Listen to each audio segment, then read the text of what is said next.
हिंदू हैं, इसीलिए हमें प्रत्येक पंथ और सभी धार्मिक विश्वासों के प्रति सम्मान का भाव है।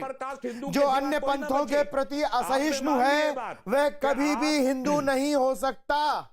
ये गुरु गोलवलकर जी के शब्द हैं, उनके लिखे हुए हैं, जाकर के किताब में पढ़ लेना और आगे से ध्यान से इस तरीके से करोड़ों दर्शकों के सामने झूठ बोलने में थोड़ा सा शर्म कर लेना, थोड़ी सी शर्म भी कर लेना कि मैं इतना सफेद झूठ बोल रहा हूं, इसके बाद शर्म कर लेना।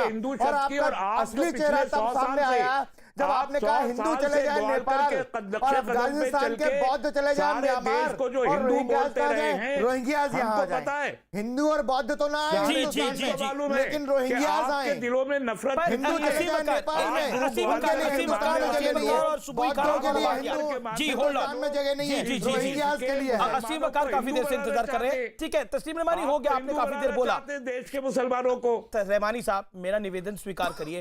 देखिए, आपके बीच में अवनीश अवस्थी नहीं बोले थे, लेकिन वो निरंतर बोले, आप निरंतर बोलते रहे। ये मुझे लगता है नहीं होना चाहिए। सुबुई खान, असीम वकार के बोलने का आप इंतजार करेंगी।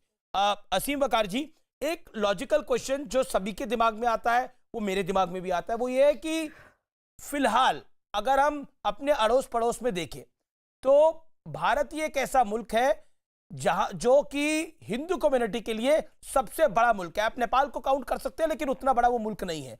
या फिर बौद्धों के लिए सबसे बड़ा मुल्क भारत ही हो सकता है। चाइना को भी आप मान सकते हैं टू अ सर्टेन एक्सटेंट, जिसमें कोई दो राय नहीं है। लेकिन क्या आपको लगता नहीं है क्योंकि पाकिस्तान इस्लाम को फॉलो करता है, क्योंकि बांग्लादेश इस्लाम को फॉलो करता है और प्रैक्टिस करता है, क्योंकि अफगानिस्तान करता है, तो वहां पर इन कम्युनिटीज को ज्यादा खतरा है, जो बड़ा लॉजिकल पॉइंट है। बौद्धों को खतरा है, सिखों को खतरा है, हिंदुओं को खतरा है, और डेटा ये बताते हैं। देखिए पाकिस्तान में इसलिए खतरा है कि वहां पर रेडिकल्स लोग जो हैं उनकी हुकूमत है, और जहां पर भी रेडिकल्स लोग होंगे वहां इंसानों को खतरा होगा। और अफसोस के साथ कहना पड़ रहा है कि आज हमारे हिंदुस्तान में भी वही रेडिकल सोच पनप रही है। हमारा देश तो धर्म के नाम पे आज़ाद ही नहीं हुआ था। हमारा देश तो सेकुलर है, हमारा देश तो सेकुलरिज्म के नाम पर बना था। अब यहाँ रेडिकलाइजेशन कैसे हो रहा है, पाकिस्तानी मानसिकता यहाँ डेवलप कैसे हो रही है, आपसे पूछ रहा हूँ। अजनिवेश अवस्थी जी ने बहुत बड़ी बात कही थी, सवाल उठाया था इन्हीं ने एक सवाल उठाया था अजनिवेश जी ने, और इन्हीं ने कहा था रोहिंग्यास के बारे में।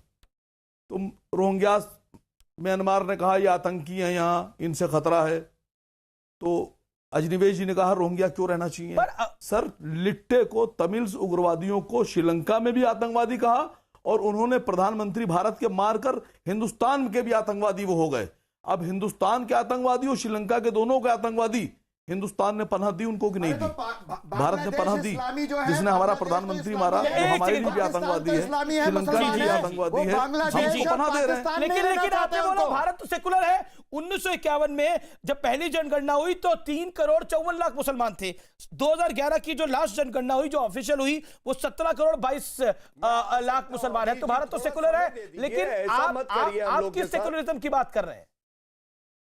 Gaurav Bhatia, last word. Gaurav Bhatia, last word. सुबह hold on. Gaurav Bhatia, last word.